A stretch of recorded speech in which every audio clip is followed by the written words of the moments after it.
Wolves have always haunted the edges of my imagination, a presence I've felt drawn to for as long as I can remember.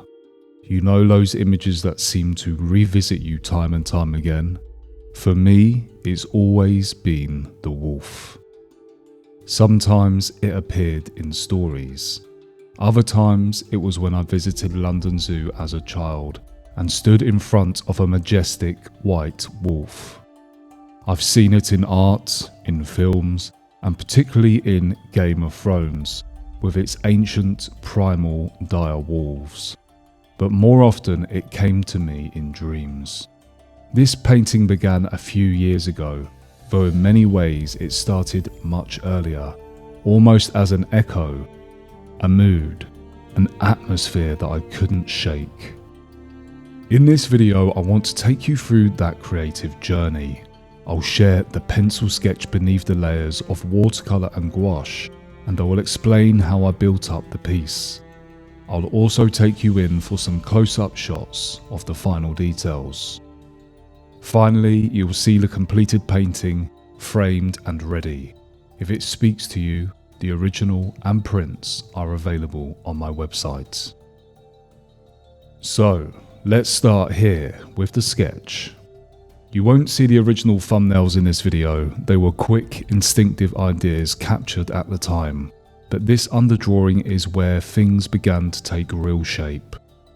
Usually when painting in watercolour and gouache, I sketch with a light red pencil, but on this occasion, I sketched lightly in pencil.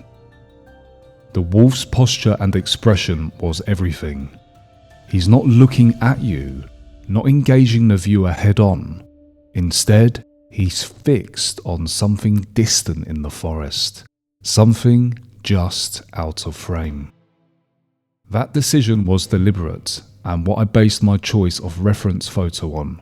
I didn't want him to be confrontational to the viewer in this painting.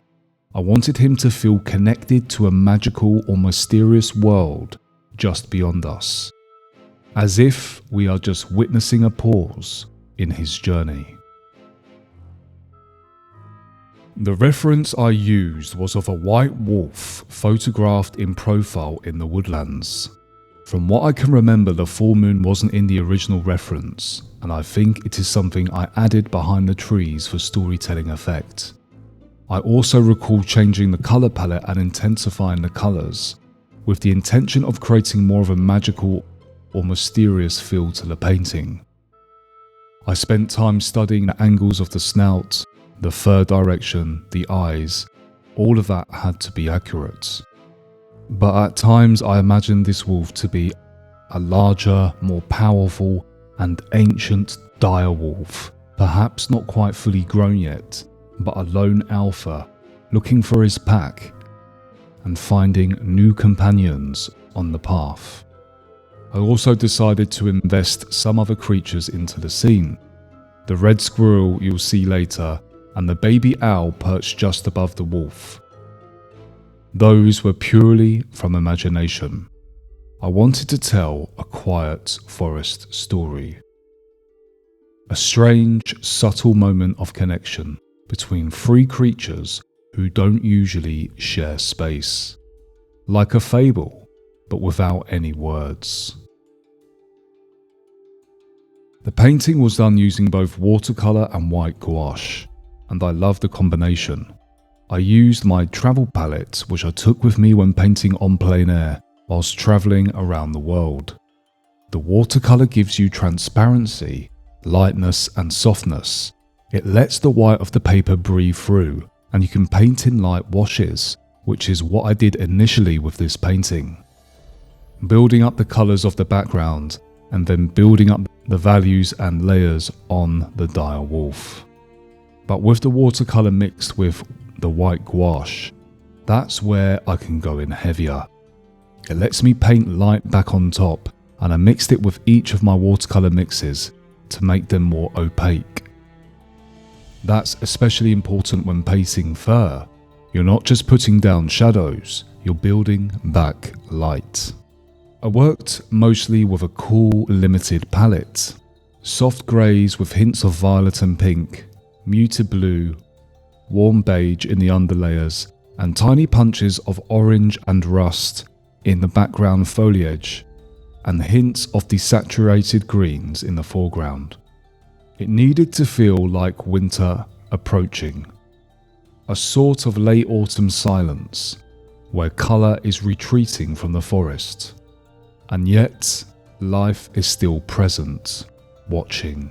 The red squirrel, tiny, alert, looking up at the wolf, and above a baby owl, perched quietly, not watching us, but scanning the same horizon as the wolf. There's a triangle of attention happening here.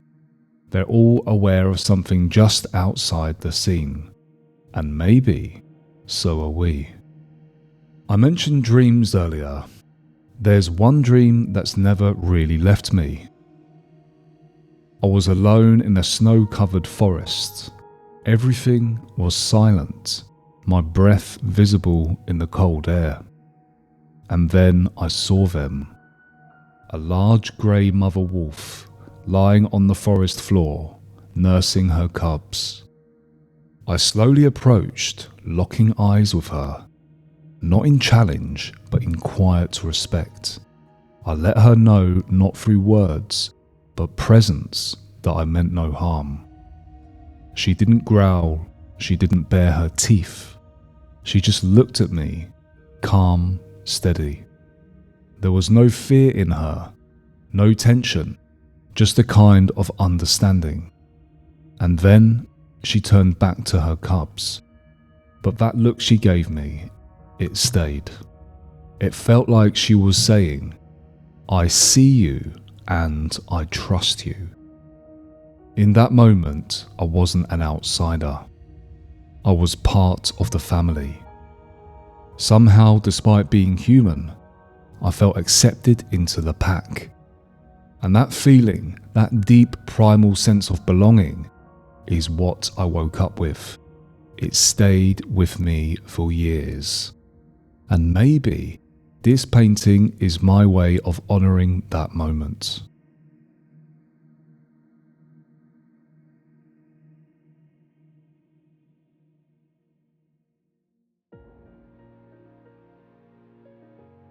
Here I'm just adding the final touches to the dire wolf's fur. More layering in the fur, especially around the snout, chest and ear tips. The light has to catch in the right places. Even in a painting, the light tells you what matters. And the details, they have to feel earned. Every tiny brushstroke is a kind of respect for the subject. When a painting leaves my studio, I want it to carry something timeless. Not just technique, but a story, a silence, a space for the viewer to breathe. If this piece speaks to you, maybe it reminds you of a dream, or a place, or a creature that's visited you in your own imagination. The original painting is now available on my website. I've also made a set of archival quality prints, signed and ready to ship. You'll find all the links below this video. Thank you for watching and for stepping quietly into this forest with me.